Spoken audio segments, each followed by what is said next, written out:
merci bien. J'espère que tu as apprécié le nom à rallonge qui a bien sûr été généré par une IA. Alors à partir, je te demanderai de diffuser mes slides et tu seras bien aimable. Alors, je ferai difficilement un storytelling de meilleure qualité que le précédent talk que je viens de voir de François, qui était vraiment une référence en la matière. Pour ceux qui n'étaient pas là-bas, je vous encourage à retourner le voir. Je vais essayer d'être un peu moins plat qu'une IA. Et déjà, on commence bien avec un micro qui ne marche pas, avec une zapette qui ne marche pas. Je pense qu'on est pas mal. Qu'est-ce qu'on faisait en novembre 2022? Moi, je m'en souviens. J'étais ici, j'étais en cours. Et jusqu'alors, mes étudiants, ils finissaient jamais les TP. Tel un étudiant, parce qu'évidemment, on en met une tartine. On a toujours un peu le stress de se dire, et puis surtout avec les DO, de se dire, on va mettre des inexactitudes, on va se faire reprendre. On va faire des raccourcis, ils vont nous dire que ce n'est pas la vérité. Et ils vont finir les TP, et après, on ne saura plus quoi leur faire faire. Donc, basiquement, on leur met un peu plus, et d'un coup, les TP sont finis dans les temps, voire en avance. Et là, on se dit, qu'est-ce qui se passe? Donc moi, je me souviens, le premier truc qu'on a fait, c'est lui faire faire des chansons. On trouvait ça rigolo. On a dit, allez, vas-y, fais-nous une chanson sur tel air, mets-nous ça en musique. On a trouvé ça pas mal. Au départ, le premier réflexe, avec un peu de dédain, comme tout le temps, une nouveauté de plus, ce n'est rien d'autre qu'une IA. Mais finalement, non, ce n'est pas rien d'autre qu'une IA. C'était beaucoup plus. Elle est vraiment bien, cette zapette.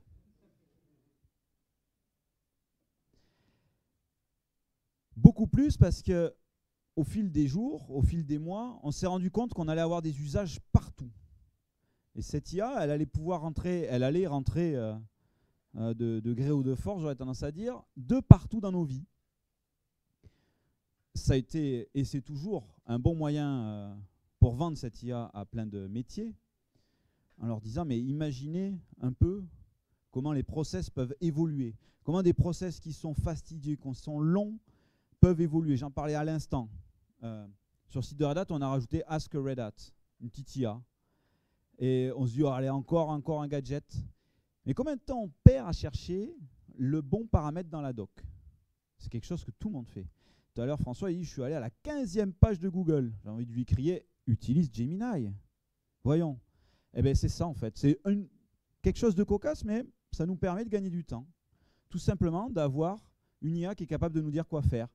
Notre ami dans la supply chain qui se retrouve devant une situation dont il n'a pas l'habitude, qui est normée, parce qu'il y a des gens dans l'entreprise qui ont normé qu'est-ce qu'il faut faire face à quel cas de figure pour avoir quelque chose de prédictible, pour avoir un business prédictible. Ils ont dit on va tout normer. Mais le gars qui est en train de pousser des chariots et qui se retrouve à une situation incongrue, eh ben, il ne connaît pas toutes les normes. C'est impossible. Il ne sait pas toutes les normes. Et il va pouvoir parler à son IA et dire en fait, je suis face à telle situation, qu'est-ce que je devrais faire? Et que son IA puisse lui dire voici la doc, voici exactement ce que tu devrais faire. Et donc cette slide a été générée avec l'IA parce que ça me fait plaisir. Je suis Cyril, j'enseigne à ADO, je travaille chez Red Hat depuis 10 ans. Ça fait 13 ans, même peut-être plus que je travaille, ça commence à me faire vieux. L'IA, elle a trouvé que j'étais formidable dans les Customer Solutions et l'upscaling, donc je l'ai laissé, parce que c'est important d'avoir des biais de confirmation. Quand on ne vous dit pas tous les jours que vous êtes très bon, si l'IA vous le dit, moi j'apprécie et je valide. Donc je travaille avec des très gros clients. Mon but, c'est de faire du caring, de m'occuper d'eux, qu'ils soient heureux, qu'ils puissent utiliser les produits de Red Hat au mieux et de pouvoir ensemble atteindre leurs objectifs. Et j'ai un goût particulier pour l'IA depuis longtemps. J'ai commencé bêtement par essayer à faire une chatière basée sur de l'IA. Et pourquoi? Parce que le chat de ma compagne, il se faisait chourer les croquettes par d'autres chats qui rentraient dans la chatière. Et je me suis dit, mais est-ce qu'on ne peut pas faire de la reconnaissance faciale de chat? Et en fait, on peut. Parce que quand ils ont commencé à faire cette IA qui n'est pas générative mais qui est prédictive, qu'est-ce qu'on trouve le plus comme image sur Internet? Des photos de chats, des vidéos de chats. Donc il y a des chercheurs français qui ont fait la modélisation des visages de chats. Et c'est comme ça que je me suis vu à faire de l'IA. Et quand on en est arrivé à faire de la générative, j'ai dit mais ça c'est super, on va aller vachement plus loin que des photos de chats. Donc aujourd'hui, on fait un petit tour sur l'IA et particulièrement sur ce qu'on fait à Red Hat. Je vais de suite prendre le pas de... À Red Hat, tout ce qu'on fait, c'est upstream. C'est ouvert à tout le monde. Tout ce qui est développé est ouvert à tout le monde. Donc vous n'êtes pas obligé de payer quoi que ce soit. Si vous voulez reproduire ou tester chez vous, il suffit de prendre les projets sur GitHub et vous avez accès à toute la stack logicielle, sauf le support, bien entendu. C'est ça qui nous fait vivre. Ensuite, on fera une petite démo de ce qu'on appelle un fine-tuning. La vidéo, c'est une vidéo. Et ça me désole chaque fois de voir des gens qui font des vidéos, mais ça prend à peu près 24 heures de faire un fine-tuning. Donc du coup, comme je me suis dit que peut-être que dimanche, vous avez autre chose à faire que rester ici, on allait faire une vidéo en accéléré. Donc où on en est aujourd'hui, on a commencé avec ça, à pouvoir se poser des questions, à avoir un maximum de réponses. Ce qui est bien en soi, hein, ce qui est bien. Mais pour une entreprise, que je puisse faire un poème en mandarin ancien ou dans un dialecte spécifique, ça a potentiellement peu de valeur. Donc chez Red Hat, on s'est déjà posé la question de dire qu'est-ce qui aurait vraiment de la valeur.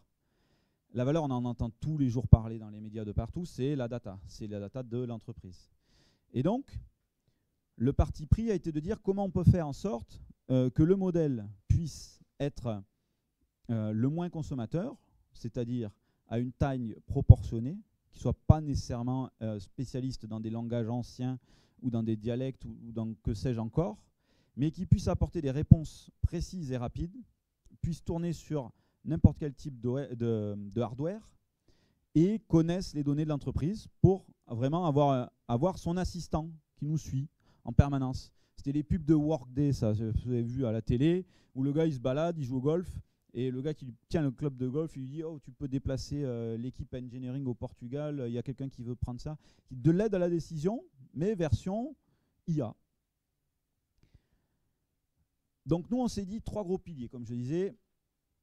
Ce qu'on a commencé à voir, les chatbots partout, effectivement, ça a une utilité certaine. Pouvoir accélérer tout un tas de processus, pouvoir faire en sorte d'avoir un pré-filtre sur le service technique. Ça, c'est les premières choses qu'ont fait la plupart des gens dans les IT, c'est d'essayer de faire apprendre à une IA les processus internes de l'entreprise par rapport à l'IT, parce que du coup, ils ont accès et potentiellement, ils ont un petit peu de temps pour faire ça, et se réduire le nombre de tickets de support. Parce que si on est capable de répondre à un client, c'est dans la doc, c'est ici, c'est un ticket en moins. Et on rigole pas. C'est peut-être 20% de mon travail aujourd'hui. Donc c'est vraiment quelque chose qui a de la valeur. Quand est-ce qu'on se fera remplacer par une IA? J'ai du mal à le croire parce que nos clients cherchent tellement à faire des choses complexes et des fois on peut se demander où il y a de la logique que l'IA risque d'être perdue. L'automatisation, c'est le second coup où on peut aller. Donc on commence à parler d'agents IA qui vont faire des actions à notre place. Donc le rêve, c'est plutôt que d'avoir une agence de voyage, de dire moi, je veux aller en Irlande. Donc voilà, j'ai 2 enfants de tel âge et tel âge. Je préfère avoir un minimum de correspondance, avoir des horaires d'avion qui soient corrects, éviter les avions à 1h du matin. Et donc choisis-moi, fais-moi une sélection avec le meilleur prix.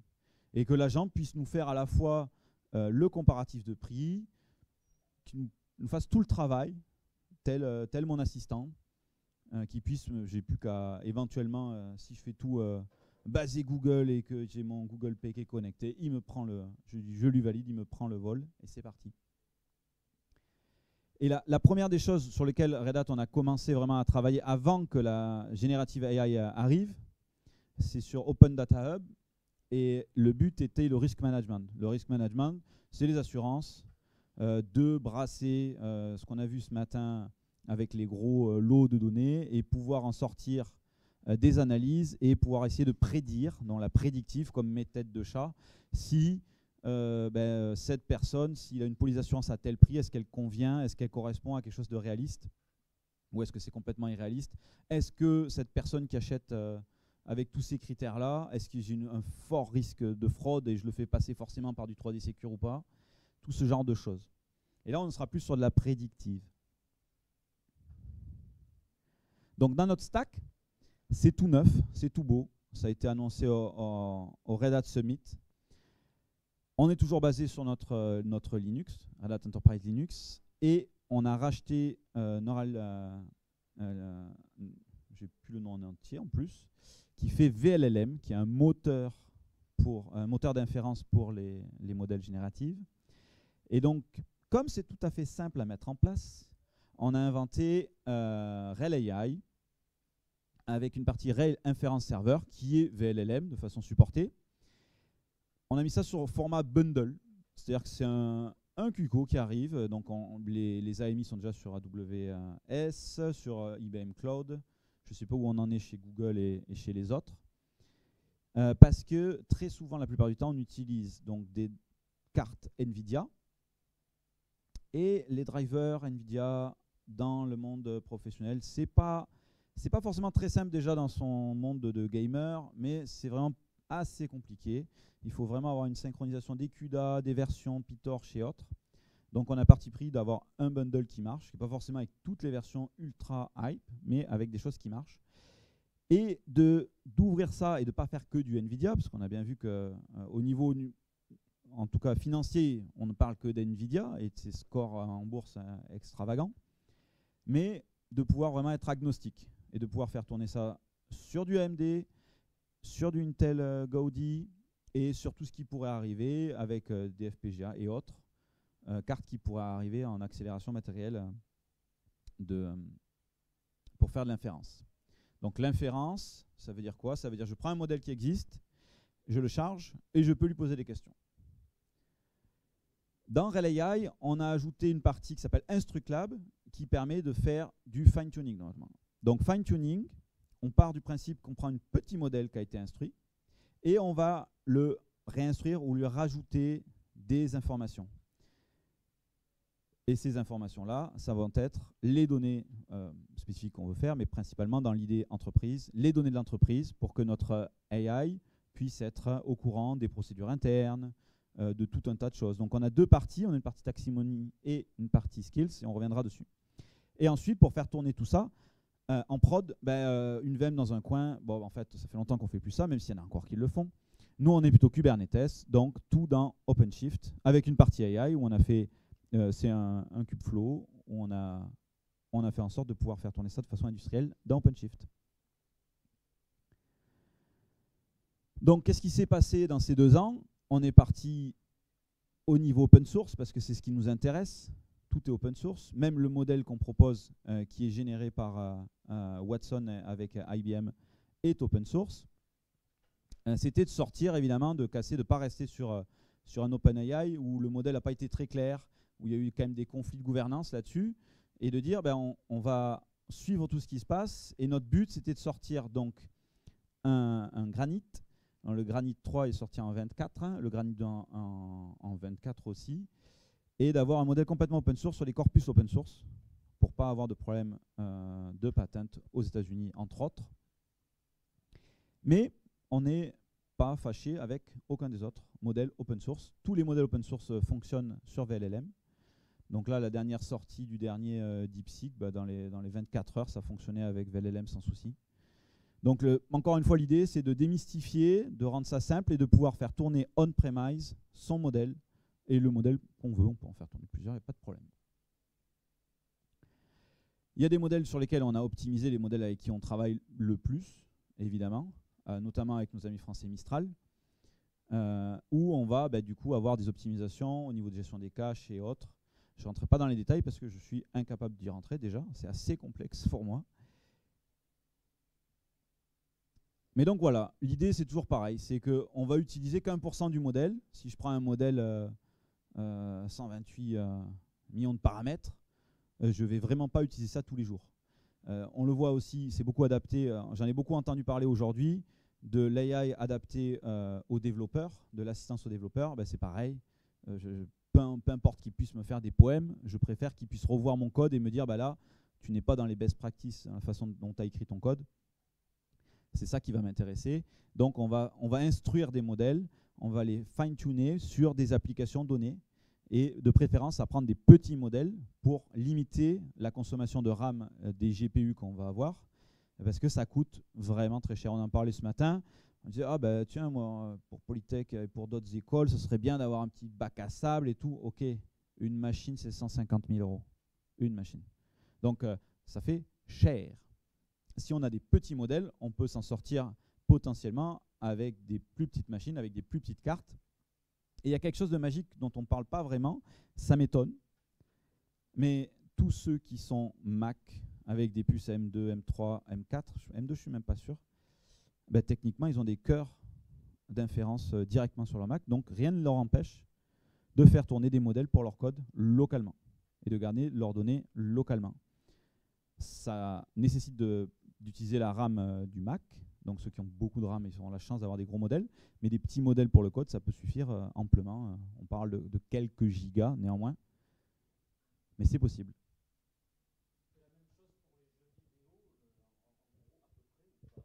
Les cartes,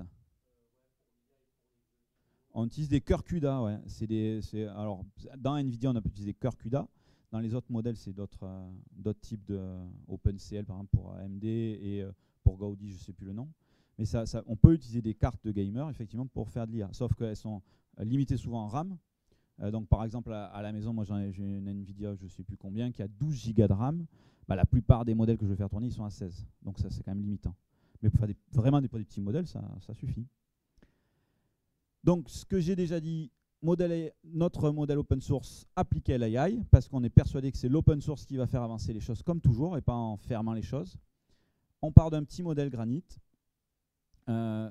Petit, donc peu coûteux. Donc peu coûteux, ça veut dire que si je vais sur le cloud public, ben, je n'aurai pas besoin d'une grosse carte.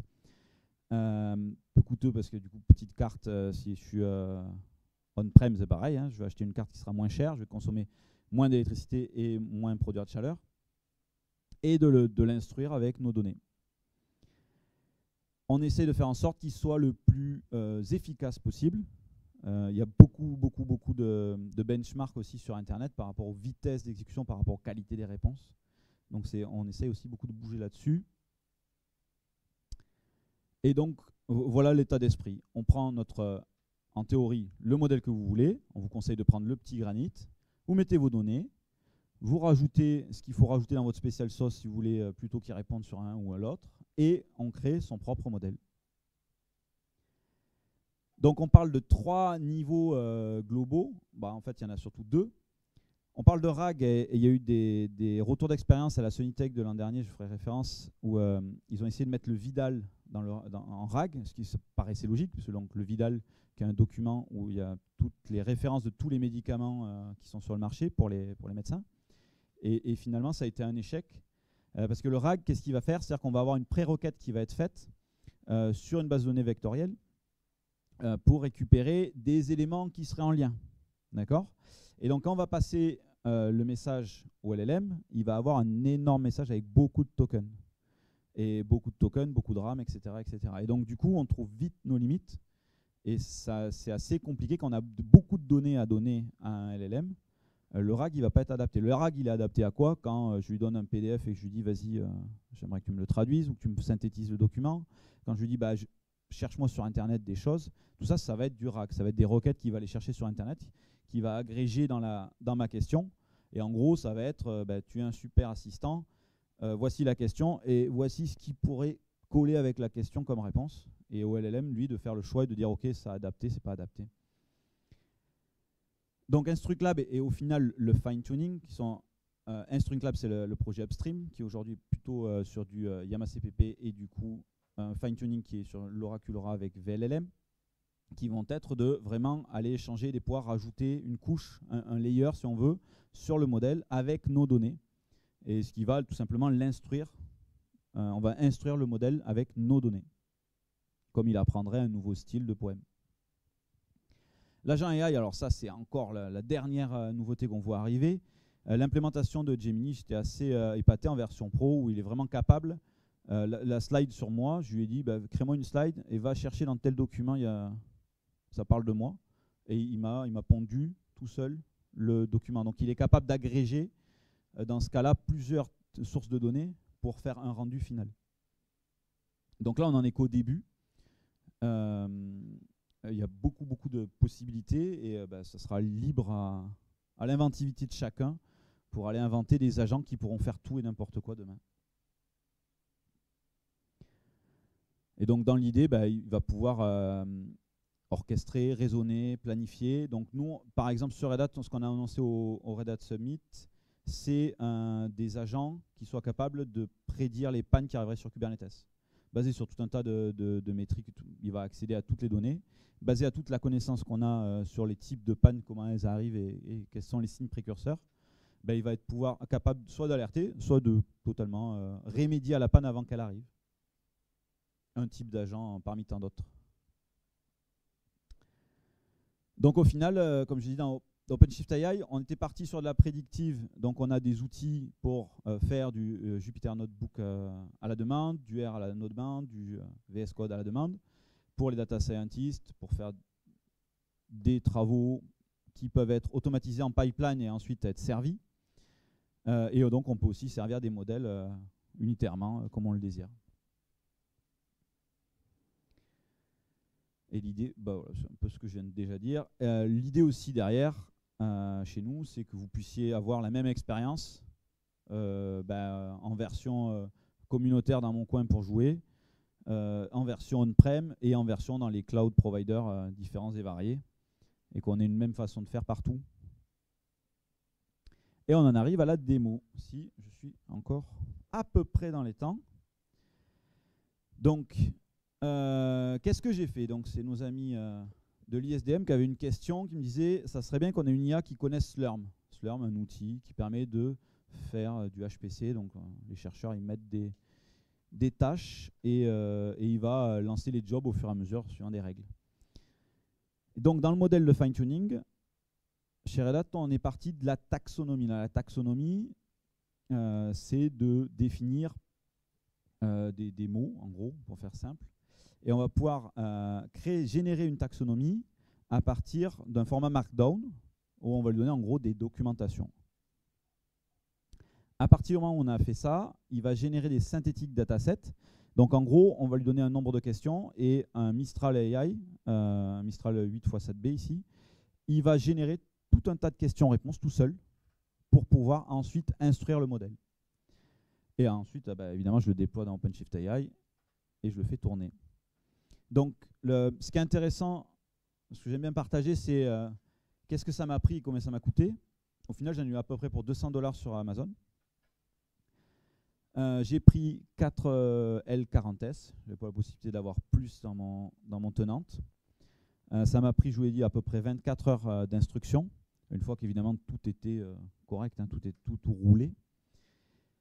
Et ça veut dire qu'au final, on n'a pas besoin de tant de ça de ressources pour faire une instruction donnée. À hauteur d'une entreprise de 100 €, ce n'est pas énorme, enfin 200 $. Donc on a la capacité simplement d'instruire et de garder son modèle et ensuite de le réinstruire potentiellement une prochaine fois.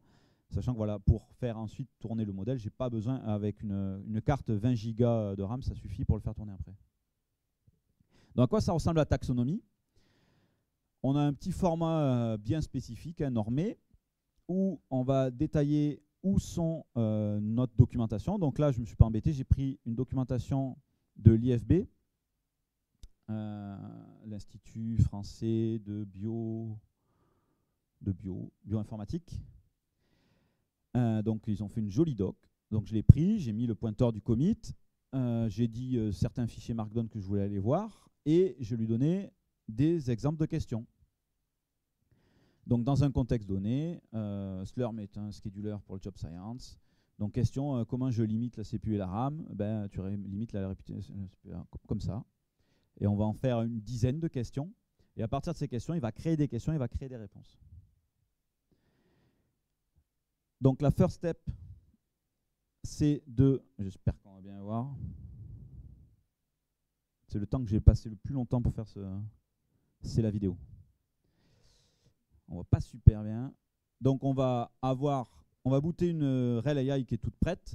Le driver NVIDIA sera là. On va configurer avec iLab Config Init qui va nous permettre de voir qu'est-ce qu'on a et valider qu'on utilise bien la carte avec toutes ses capacités. Je vais de suite récupérer la taxonomie de base. Je vais télécharger les modèles. Donc pour télécharger les modèles, pareil, c'est assez fastidieux. En règle générale, on va les chercher sur Hugging Face. C'est des Git LSF, ça prend du temps. Donc nous, on a pris le parti de les stocker sous format de conteneur. Comme ça, on peut les récupérer en layer. Ça simplifie et ça rend plus rapide la chose. Aussi, pour déployer, quand on déploie son modèle, souvent il faut précharger le modèle dans un S3 ou quelque chose comme ça. Donc là, vu que tout le monde fait du conteneur, on part du principe qu'on a une conteneur registrée et qu'on va pousser nos modèles ils seront dedans.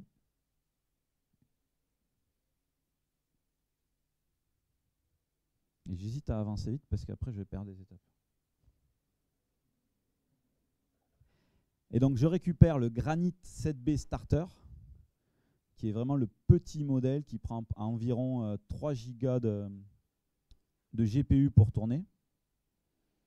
Évidemment, j'ai fait une question avant, j'ai posé une question sur Slurm, il a répondu complètement à côté de la plaque, on le verra dans les slides suivants, pour vraiment m'assurer qu'il y a une bonne réponse.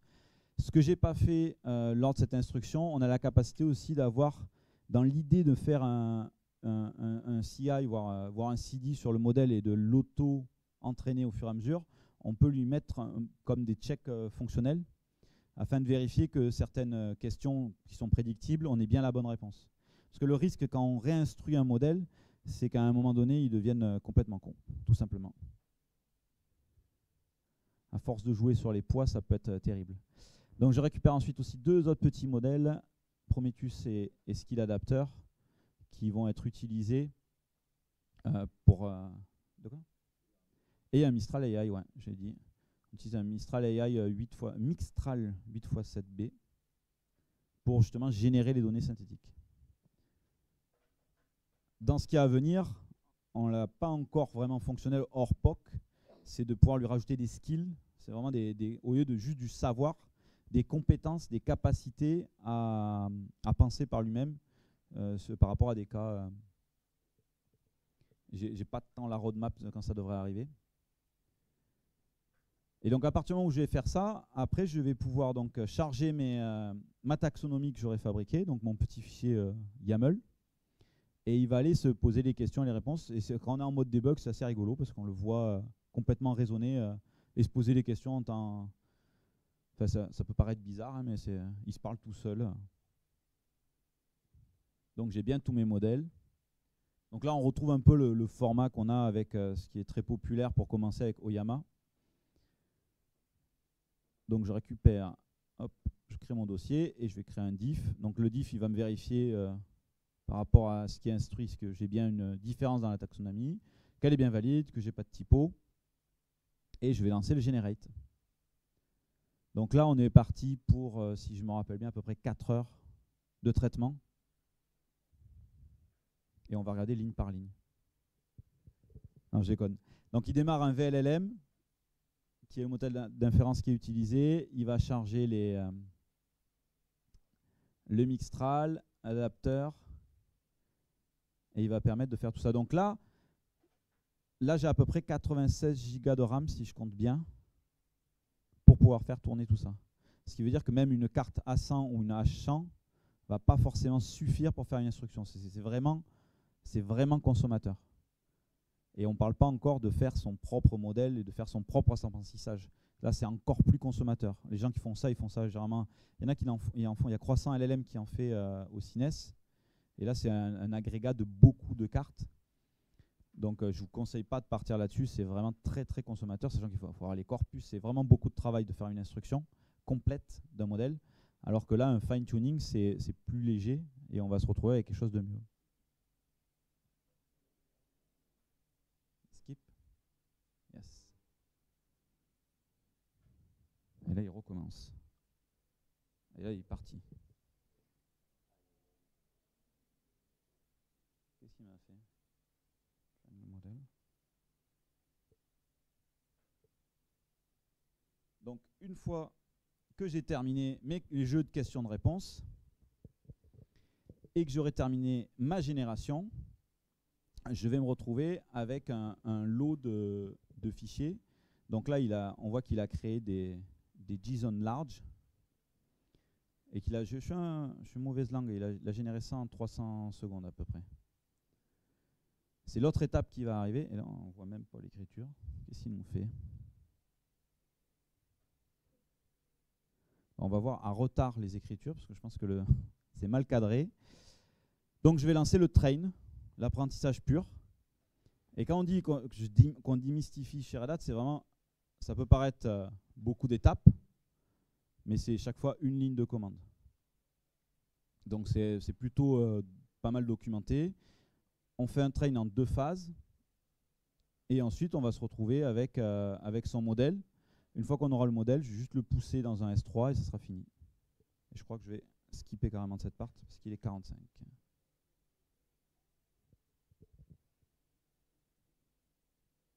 Pourquoi j'ai perdu une partie de mon écran? J'ai perdu mon écran. Hop.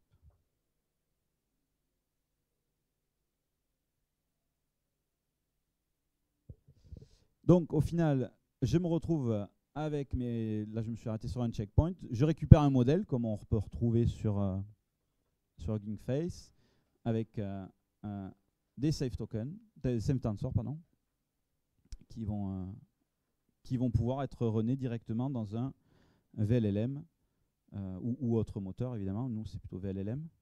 Et donc, du coup, je me suis quand même posé la question. J'ai dit, bah, si je veux faire un job, comment je fais? Donc, je prends le modèle de base et je lui demande comment on va voir les stats d'un job. Et il me répond ça. Alors, pour être abscon, on ne peut pas faire mieux. Et après, je lui pose la question avec le modèle fine-tuné. Et là, évidemment, on a une réponse qui est hautement plus spécifique par rapport à notre usage.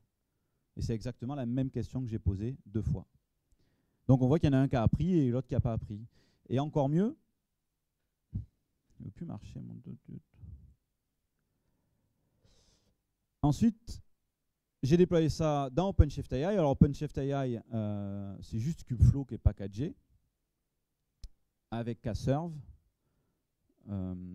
pour pouvoir bénéficier des features de Istio et autres, pour pouvoir mettre de l'authentification à la volée, de pouvoir gérer si on pose la question dans une version ou dans une autre version, parce que les API LLM, elles sont définies en grande partie par OpenAI, donc il n'y a pas vraiment encore de normes très précises. Donc là, on va pouvoir cacher cette complexité derrière. Et donc le modèle à l'heure actuelle où j'ai déployé ça, c'était encore basé sur un S3. Donc tout mon résultat, je l'envoie dans un S3. Je donne les accès au S3 et je vais pouvoir déployer mon engine LLM. Donc ça ressemble à ça. On appelle ça un Data Science Project. Et je vais dans la partie Data Connection, je vais créer mes accès au S3. Et ensuite, je vais déployer mon modèle. Donc c'est encore enfantin. Évidemment, on peut le faire as code. Ici, c'est en clicodrome joli. Et donc dans les running serveurs, j'en ai plusieurs types. J'ai pour faire du prédictif, j'ai du VLLM et on vient de sortir, donc maintenant il y a un VLLM par type de carte et aussi pour faire du CPU. Pourquoi faire du CPU? Pour pouvoir faire des tests, pour pouvoir poker facilement sans avoir du NVIDIA qui tourne derrière. Donc ce qui est essentiel, c'est de lui donner l'accélérateur NVIDIA GPU, qui va être une annotation cube pour dire que le conteneur aura un request pour avoir du GPU derrière. Je lui donne l'accès à mon dossier, à mon S3, je lui dis dans quel dossier j'ai poussé ça, le nombre de cartes que je veux, et je lui demande une route externe. Ici, je n'avais pas activé, mais donc on peut aussi activer un outil qui va gérer une authentification par token au départ. Il va se lancer et il va me dire, bah voilà, voici l'URL, c'est parti. Cette URL, soit je la requestionne en curl, soit je déploie un outil WebUI par-dessus. Et donc, moi, j'aime bien OpenWebUI. Et donc, en 2 clics, un petit chart Helm, et c'est parti. Je déploie mon WebUI et je peux lui poser des questions. Et là, la magnifique... le point qui me fait vraiment, vous pouvez dire, il nous a bullshité jusque-là. En fait, le modèle, il connaissait déjà, et il a fait des trucs, et puis voilà. Et ce qu'on voit dans la réponse, ce qui est quand même assez, ce qui m'a frappé, c'est qu'en fait, dans l'exemple du mail, il nous sort une adresse @francebioinformatique.fr. Donc le modèle a vraiment appris des données. Il est allé même voir que dans les exemples de la documentation que j'ai prise, les emails no-reply ou foobar, elles venaient à @francebioinformatique.fr. Donc il m'a vraiment repris vraiment toutes les données qui étaient dedans.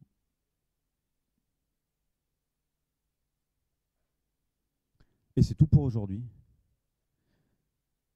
5 minutes.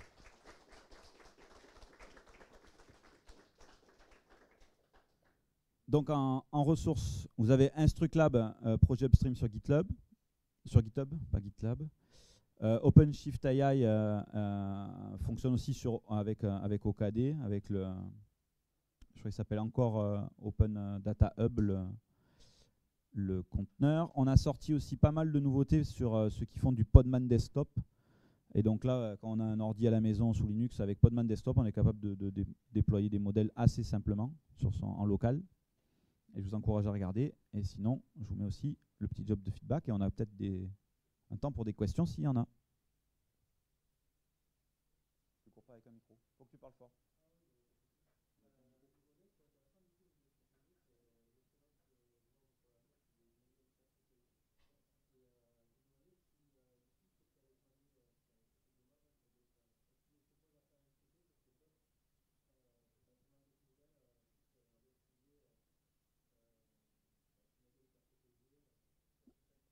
Alors ce modèle-là, non, il a été, c'était plus dans l'idée d'une implémentation test, parce que même s'ils ont des GPU, ils n'en ont pas tant que ça. Et donc aujourd'hui, il y a un modèle Small 3 qui tourne 3.1 et un Codestral. Alors peut-être qu'on migrera sur le nouveau de Mistral, le Dev Stack. Mais aujourd'hui, il n'est pas en prod ce modèle-là. Et en rajoutant, c'est à moi qu'il y ait une autre question, si vous avez des petits modèles aussi, enfin si vous avez des petites cartes, il y a la team de Rel AI, qui est donc ne serait-ce que juste l'équipe de VLLM. Hein. Ils ont pris le parti de quantiser tout un tas de modèles. Donc on peut retrouver des modèles ici, Hugging Face, en accès direct, qui sont des modèles open source, et qui ont été quantisés pour pouvoir rentrer sur des cartes plus petites. Parce que c'est toujours pareil, quoi, le moindre modèle, il prend quand même beaucoup. Et pour quantiser un modèle, eh ben, il faut pouvoir le charger déjà. Donc quantiser, c'est, on va dire, on va réduire tout un tas de choses. On va réduire les poids, donc on va réduire les nombres de connexions. Donc au final, ça prendra moins de place en RAM. À savoir aussi que VLLM prend plus de RAM que Yama CPP, donc Oyama aussi, parce qu'il est basé dessus, car il y a un système de caching qui permet d'accélérer les requêtes quand il parcourt le modèle. Donc c'est assez intéressant de pouvoir avoir des petits modèles. Et tout comme on ne va pas chercher sur Docker Hub au pif un conteneur, ben on ne va pas chercher un modèle au pif sur Hugging Face, parce que la personne, comme vous avez vu, moi j'ai pu l'instruire sur des choses qui me paraissent légitimes. Il aurait très bien pu raconter n'importe quoi au modèle et lui dire que voilà, la Terre était plate et que c'était normal. Et après, votre modèle, il dira bah ouais, la Terre est plate, c'est normal. Donc si on va chercher un modèle au hasard pour faire du code et qui rentre pour faire marcher sur sa machine, bah, potentiellement le gars il aura dit de faire plein de bêtises et ouvert à plein de failles de sécurité pour que dans votre code vous ayez des failles de sécurité.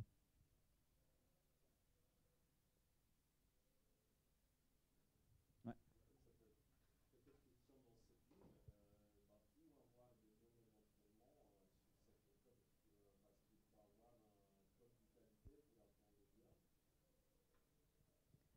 Alors, moi, personnellement, je me base, c'est peut-être la fibre patriotique, mais je me base beaucoup sur Mistral, qui a fait Codestral. Donc ça, c'est déjà un modèle qui est pré-entraîné pour faire du code. Aujourd'hui, faire une instruction complète d'un modèle, c'est quand même très, très coûteux. Donc moi, je ne suis pas capable de faire ça. Après, on ne sait pas exactement ce qu'ils ont fait, parce qu'il y a certains qui ont donné leur corpus. Je crois que sur Mistral, on peut retrouver une partie des corpus sur lesquels les modèles ont été entraînés. Mais pour beaucoup, c'est assez obscur. Donc on ne sait pas ce qu'ils ont crawlé, on ne sait pas ce qu'ils ont cherché. Copilot nous explique que le modèle va se baser sur un large contexte. Donc si on a écrit du code propre, il va essayer de faire du code dans le même style. Voilà. Aujourd'hui, voilà tout ce que j'en sais. Et moi, je suis en tant qu'utilisateur dans l'autocomplétion ou dans la préparation plutôt d'un code pour aller plus vite. Moi, j'utilise donc soit le Granite Instruct sur le code, soit le Mistral. Et pour l'instant, je trust. Et je n'ai pas fait plus d'implémentation que ça.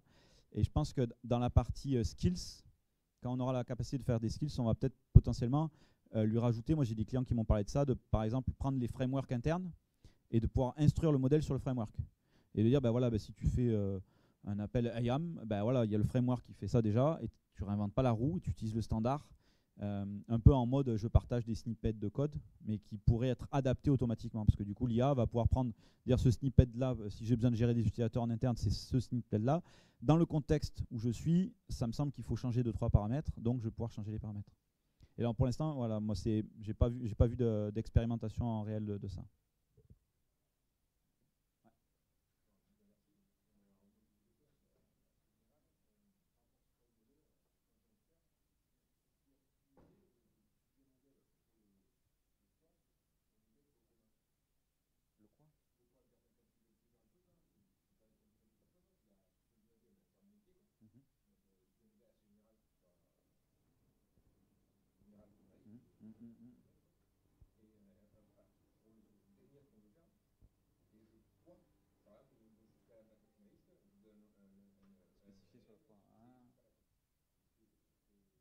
Ah ben c'est tout à fait envisageable d'utiliser un modèle, d'utiliser des modèles spécifiques. En plus, si tu es sur des petits modèles, tu peux potentiellement en avoir plusieurs qui tournent en même temps. Mais ton plus gros problème aujourd'hui, ça va être de trouver tes modèles qui correspondent bien à ce que tu veux faire. Donc des modèles spécifiques, tu en as, comme je dis, je cite 1000 fois Mistral, mais tu pourrais être DeepSeeker et dire je prends un DeepSeek parce que ça me va bien pour générer du général. Et après, tu vas prendre des codes instructs et à voir potentiellement de voir si les gens de Scala ou si quelqu'un chez Scala a déjà fait une code instruct, c'est-à-dire vraiment un fine-tuning sur du code dans un langage donné, et que tu auras un modèle qui sera vraiment spécialisé Scala et qui a que les réflexes Scala et qui ne te sortira pas un réflexe de Python qui l'adaptera plus ou moins dans du Scala, parce que ça peut arriver ça aussi. Et sachant que voilà, on a toujours des problèmes d'hallucination, des problèmes éventuels. C'est pas complètement bulletproof. Il faut quand même un œil humain averti qui puisse relire tout ça. Mais absolument, ouais, c'est un peu l'idée, c'est d'avoir des petits modèles spécialisés. Ouais.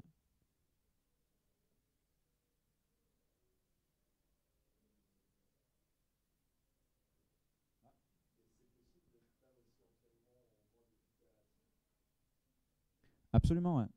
Parce que, alors, du coup, là, moi, je suis plutôt sur de l'instruction.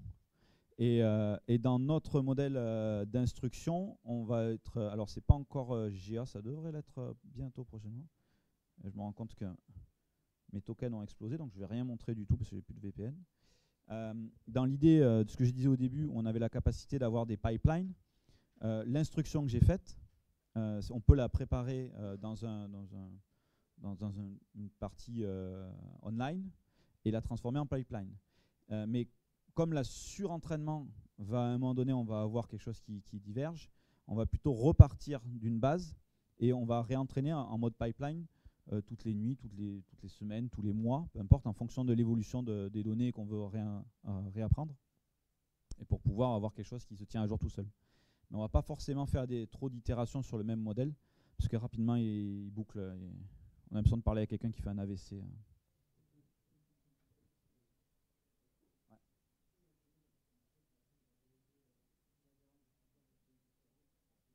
C'est exactement ce qu'on fait. C'est quand je dis que j'avais 4 L40, VLLM va agréger tout le monde. Et donc en fonction des architectures, et notamment NVIDIA, parce que c'est ce qu'on voit le plus, pas pour leur faire de la pub, voilà, ils sont là. Ils ont des technologies qui permettent vraiment d'accélérer. Ils ont le NVLink qui va permettre de relier les cartes entre elles, ce qui fait qu'on va éviter des chemins par des bus divers et variés. Et là, on va avoir un maximum de performance pour faire les entraînements. Donc là, il y a beaucoup de travaux. Je pense qu'on peut retrouver beaucoup de choses. Je vous ai cité Croissant LLM qui fait sur le cluster de Montpellier, mais aussi il y a tout un tas de gens qui travaillent sur le cluster de Jean-Zé à Paris, à Saclay. Et on a notre formidable AI Albert qui a été entraîné là-bas. Donc voilà, c'est pas forcément facile d'entraîner une AI, c'est le bel exemple comment on peut se planter. Et maintenant, je vous remercie, c'est l'heure du goûter.